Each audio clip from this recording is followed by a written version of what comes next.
Hello, welcome back बच्चों। मैं सुनील पांडे आप सबको अपने इस चैनल पांडे सर के क्लास में बहुत बहुत स्वागत करता हूं।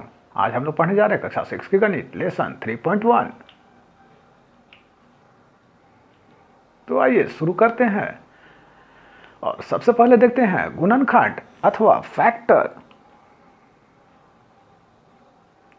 तो किसी दिए गए संख्या जिस जिस संख्या से विभाजित होते हैं वह सब संख्या उस संख्या के गुणनखंड कहलाते हैं अथवा फैक्टर कहलाते हैं।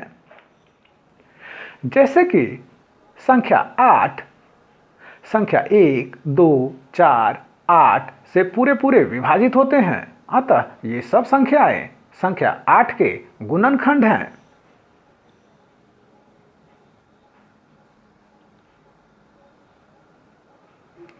आइए अब देखते हैं गुणज अथवा मल्टीपल। किसी दिए गए संख्या जिस जिस संख्या के पहाड़े अथवा टेबल में आते हैं वह सब संख्या उस संख्या के गुणज कहलाते हैं। जैसे कि संख्या 1, 2, 4 के पहाड़े में 8 आता है, अतः संख्या 8 संख्या 1, 2, 4 और 8 प्रत्येक के गुणज अथवा मल्टीपल हैं।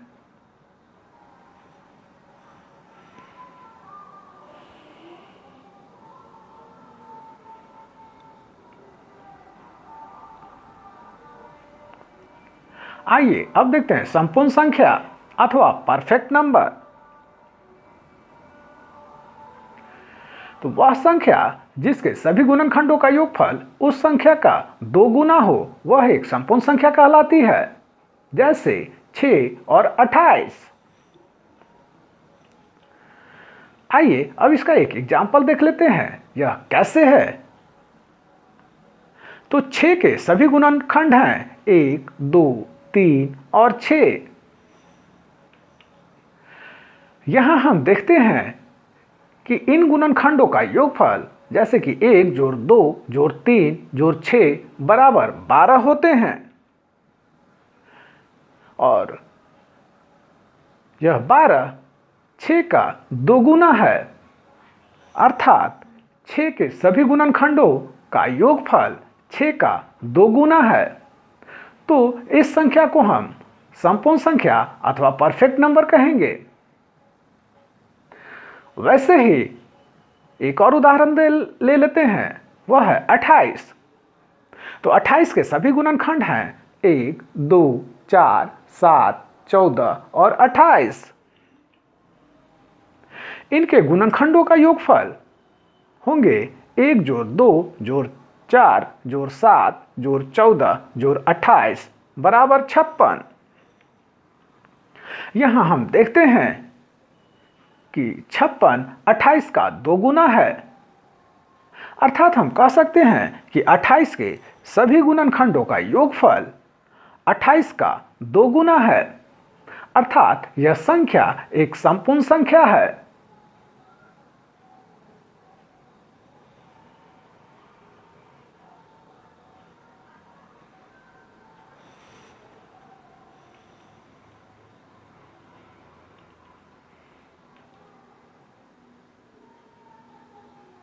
आइए अब देखते हैं अभाज्य संख्या अथवा प्राइम नंबर। तो जिस संख्या का केवल 2 गुणनखंड होता है उस संख्या को अभाज्य संख्या अथवा प्राइम नंबर कहते हैं। जैसे कि 2, 3, 5, 7, 11, 13, 17 आदि ये सभी अभाज्य संख्या है अथवा प्राइम नंबर है। इनके सिर्फ 2 ही गुणनखंड होते हैं और सिंपल भाषा में कहें तो यह सिर्फ अपने ही पहाड़े में आते हैं। आइए अब देखते हैं संयुक्त संख्या अथवा कंपोजिट नंबर। तो जिस संख्या का 2 से अधिक गुणनखंड होते हैं उस संख्या को संयुक्त संख्या अथवा कंपोजिट नंबर कहते हैं।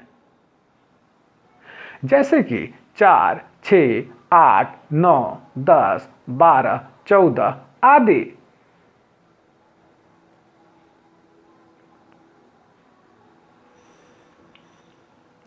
यहां ध्यान रखेंगे कि संख्या 1 न तो भाज्य है और न ही अभाज्य संख्या। इसके सिर्फ एक ही गुणनखंड होते हैं।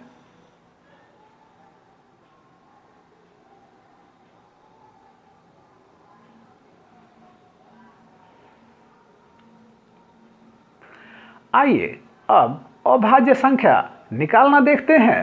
1 से 100 के बीच कैसे हम अभाज्य संख्या को प्राप्त करेंगे। तो इसको निकालने से पहले सबसे पहले ध्यान देंगे कि 1 न ही भाज्य संख्या है न ही अभाज्य संख्या, अतः इसे हम काट देते हैं। और उसके बाद 2 से शुरू करते हैं, तो 2 को हम घेर देते हैं। यह एक अभाज्य संख्या है और इसकी गिनती में जो भी आएंगे उसे हम काट देंगे, क्योंकि वो सभी अभाज्य संख्या नहीं होंगे।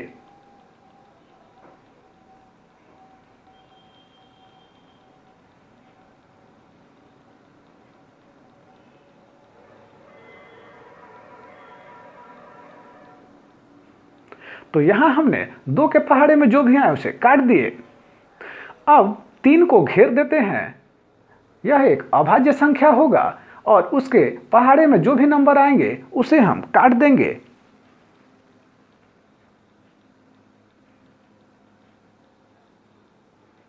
यहां ध्यान रखेंगे कि जो संख्या पहले से कटा हुआ है उसे काटने की जरूरत नहीं है। इसी प्रकार अब संख्या 5 को घेर देंगे और उसके पहाड़े में जो जो नंबर आते हैं उसे हम काट देंगे, क्योंकि वो सभी अभाज्य संख्या नहीं होंगे। इसके बाद हम संख्या 7 को घेर देंगे और उसके पहाड़े में जो भी संख्या आएंगे उसे काट देंगे। और अगर वह पहले से कटा है तो उसे काटने की जरूरत नहीं है। इसके बाद हम उम्मीद करते हैं कि बाकी जो संख्या बचे हैं वो सभी अभाज्य संख्या हैं।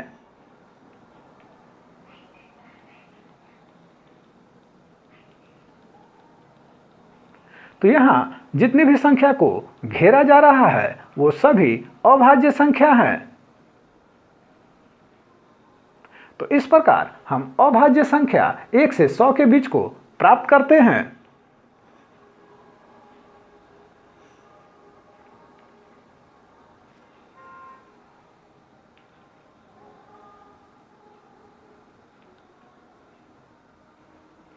आइए अब अभाज्य युग्म को देखते हैं। यह किसे कहते हैं, जिसे कि हम ट्विंस प्राइम भी कहते हैं। तो यहां जो हम चार्ट देख रहे हैं उसको ध्यान से देखें तो पाएंगे कि संख्या 3 और 5 के बीच केवल एक भाज्य संख्या है, जो कि है 4। उसी प्रकार 5 और 7 के बीच केवल एक भाज्य संख्या है, जो कि है 6। उसी प्रकार 11 और 13 के बीच केवल एक भाज्य संख्या है, वह है 12। तो इस प्रकार की अभाज्य संख्याओं के जोड़े को जिनके बीच केवल एक ही भाज्य संख्या होता है उसे हम अभाज्य युग्म अथवा ट्विंस प्राइम नंबर कहते हैं।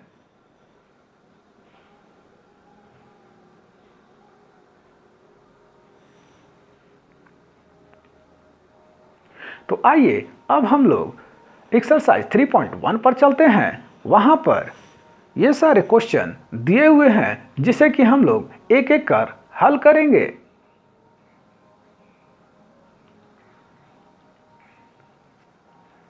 तो आइए सबसे पहले देखते हैं क्वेश्चन नंबर 1। 15 के सभी गुणनखंड को लिखें। तो 15 के सभी गुणनखंड हैं 1, 3, 5 और 15।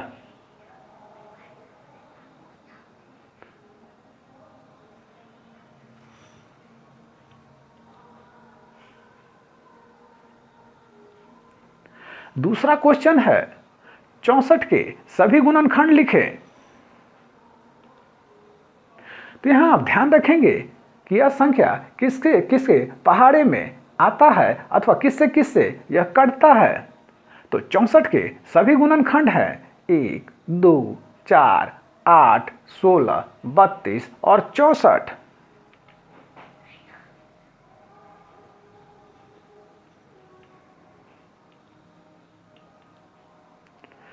तीसरा सवाल है, निम्न में प्रत्येक के सभी गुणनखंड लिखें। तो पहला है 36। तो 36 के सभी गुणनखंड हैं 1, 2, 3, 4, 6, 9, 12, 18 और 36।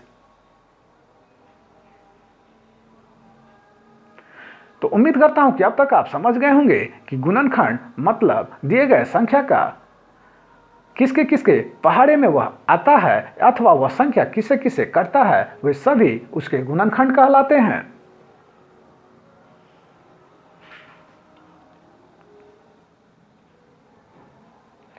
दूसरा, 45 के सभी गुणनखंड। तो 45 के सभी गुणनखंड हैं 1, 3, 5, 9, 15 और 45।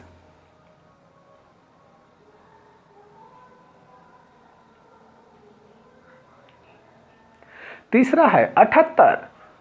तो 78 के सभी गुणनखंड हैं 1, 2, 3, 6, 13, 26, 39 और 78।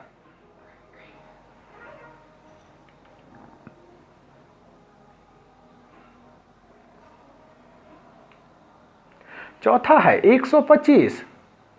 तो 125 के सभी गुणनखंड हैं 1, 5, 25 और 125।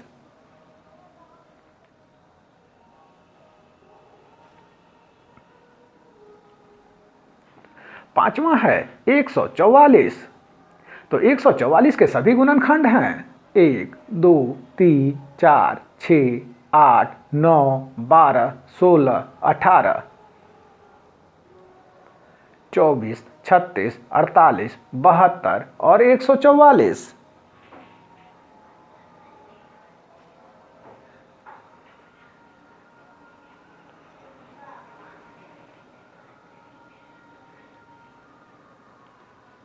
चौथा सवाल है 14 के गुणज लिखें।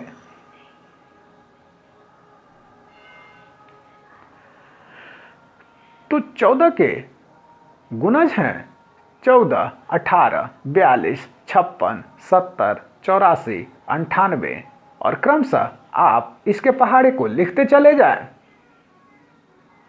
वे सभी इसके गुणज होंगे।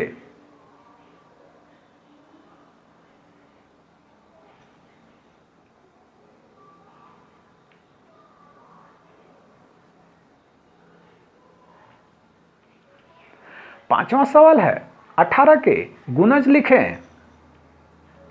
तो इसी प्रकार आप 18 के पहाड़े को लिख दें, वे सभी इसके गुणज होंगे। जैसे कि 18, 36, 54, 72, 90, 108, 126 और क्रमशः आगे बढ़ाते चले जाएं।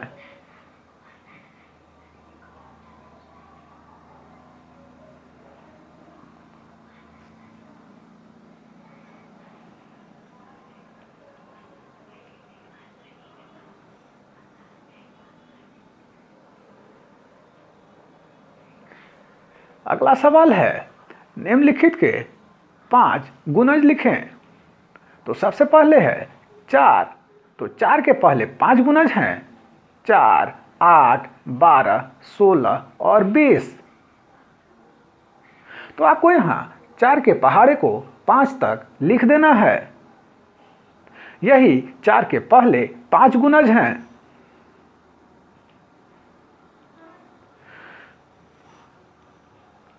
दूसरा सवाल है 12। 12 के पहले 5 गुणज हैं 12, 24, 36, 48 और 60। तो आपको 12 के पहाड़ा 5 तक लिख देना है। यही 12 के पहले 5 गुणज हैं। इसी प्रकार तीसरा है 30 के पहले 5 गुणज।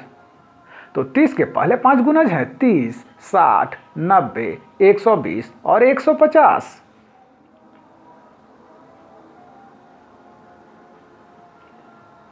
चौथा है 24 के पहले 5 गुणज। तो 24 के पहले 5 गुणज हैं 24, 48, 72, 96 और 120।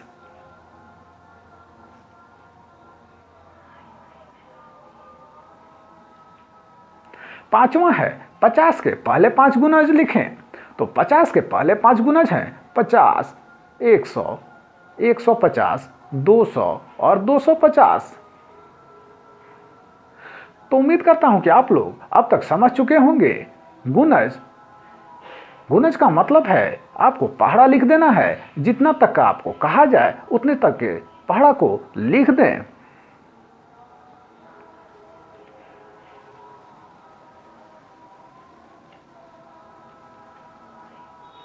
सातवां सवाल है, सबसे छोटी अभाज्य संख्या बताएं। तो सबसे छोटी अभाज्य संख्या है 2,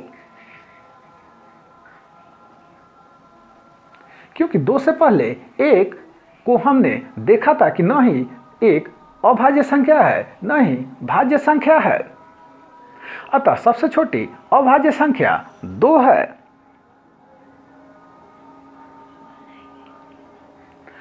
आठवां सवाल है, सम अभाज्य संख्या बताएं।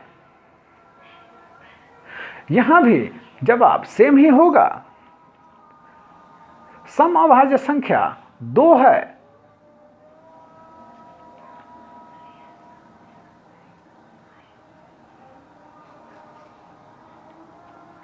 नौवां सवाल है, 3 अभाज्य युग्म का उदाहरण दें।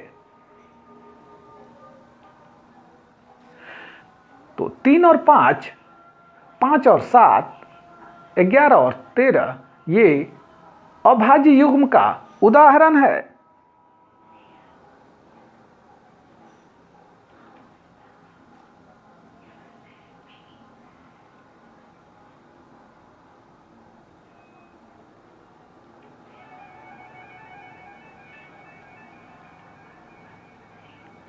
दसवां सवाल है, निम्न में कौन सी अभाज्य संख्या है। तो जैसा कि हम लोगों ने पहले ही देखा था कि वह संख्या जिसके सिर्फ 2 ही गुणनखंड होते हैं वह संख्या अभाज्य संख्या कहलाती है। तो ध्यान से देखें तो 23 के सिर्फ 2 ही गुणनखंड हैं, 23 और 1। उसी प्रकार 31 के सिर्फ 2 ही गुणनखंड हैं, 31 और 1। तो 23 और 31 अभाज्य संख्या है। बाकी जो बच गए संख्या उन सभी के 2 या 2 से ज्यादा गुणनखंड हैं।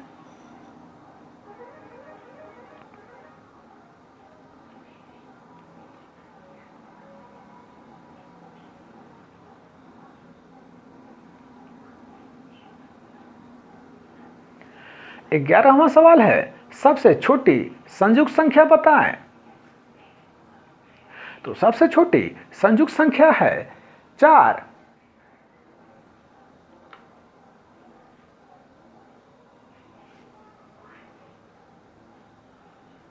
12वां सवाल है, 100 से कम 5 क्रमागत संयुक्त संख्याएं लिखिए जिनके बीच कोई अभाज्य संख्या न हो।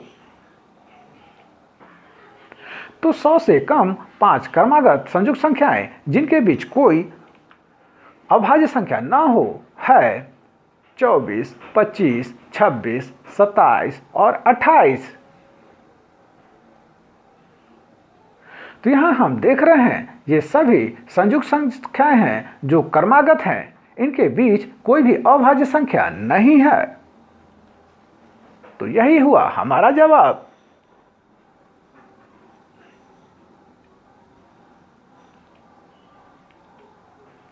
तेरहवां सवाल है, किसी संख्या के इकाई स्थान पर 5 है, यदि वह संख्या 150 और 200 के बीच की हो तो वह संयुक्त होगी अथवा अभाज्य। तो 2 अंकों की किसी संख्या के इकाई स्थान पर 5 है तो वह संख्या संयुक्त होगी।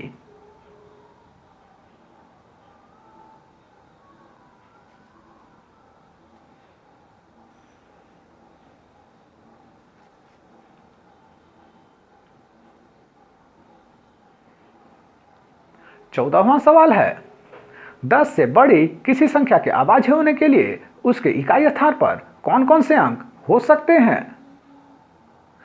तो 10 से बड़ी किसी संख्या के अभाज्य होने के लिए उसके इकाई के स्थान पर 1, 3, 7 और 9 अंक हो सकते हैं।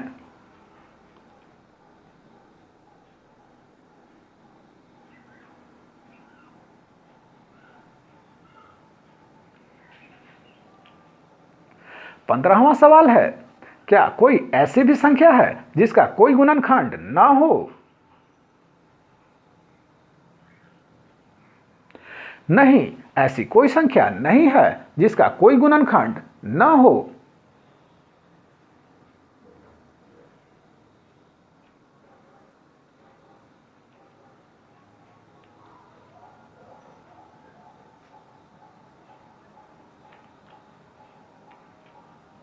सोलहवां सवाल है, 1 और 100 के बीच सिर्फ 2 संपूर्ण संख्याएं हैं, वह कौन कौन सी हैं? तो 1 और 100 के बीच सिर्फ 2 संपूर्ण संख्याएं हैं, 6 और 28।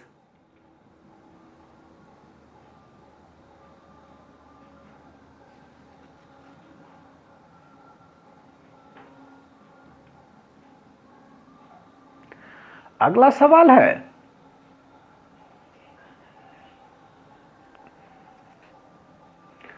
दिए गए संख्या को विषम अभाज्य संख्या के योग के रूप में लिखें। तो पहला सवाल है 32।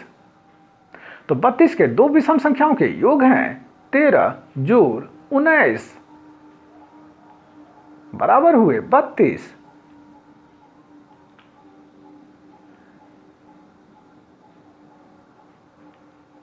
दूसरा सवाल है 40 के दो विषम संख्याओं के योग लिखें। तो 40 के दो विषम संख्याओं का योग होगा 17 जोड़ 23 बराबर 40।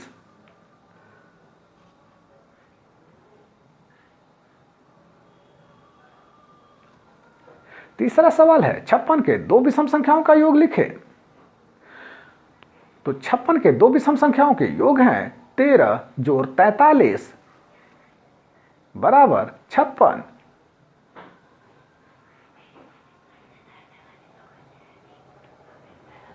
चौथा सवाल है 80 के दो विषम संख्याओं के योग लिखें। तो 80 के दो विषम संख्याओं का योग है 37 जोड़ 43 बराबर 80।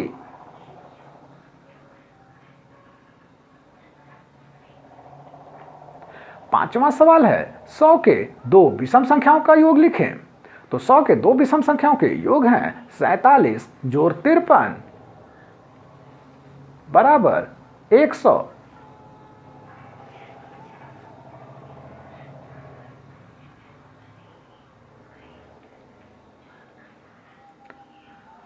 अठारहवां सवाल है 16 से छोटी सभी अभाज्य और संयुक्त संख्या अलग अलग लिखिए। तो 16 से छोटी सभी अभाज्य संख्याएं हैं 2, 3, 5, 7, 11 और 13।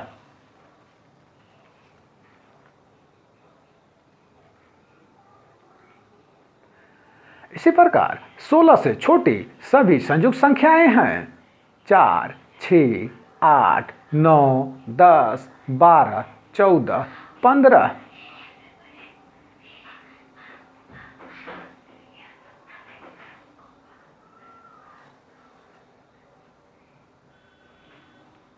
उन्नीसवां सवाल है, क्या 1729 अभाज्य संख्या है?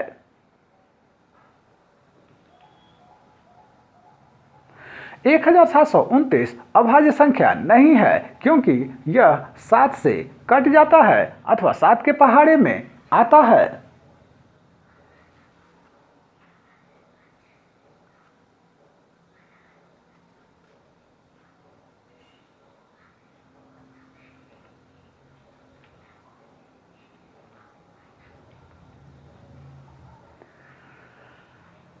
यहां पर अगला सवाल है सही और गलत बताने का।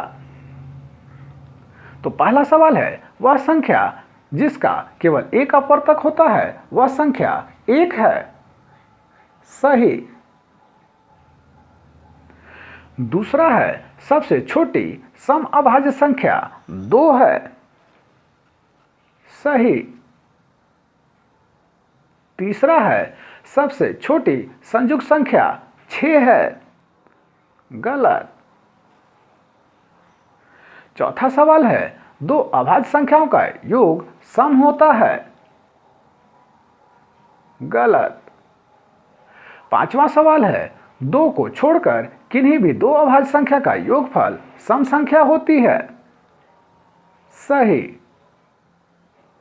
सभी सम संख्याएं। अगला सवाल है छठा नंबर, सभी सम संख्याएं संयुक्त संख्याएं हैं।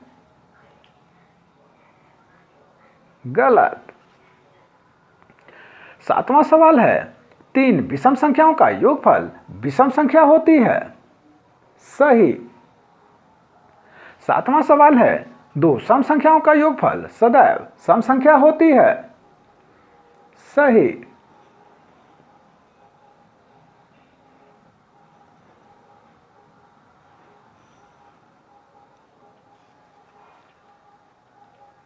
तो आप सबको हमारा प्रयास कैसा लगा हमें जरूर कमेंट कर बताएं।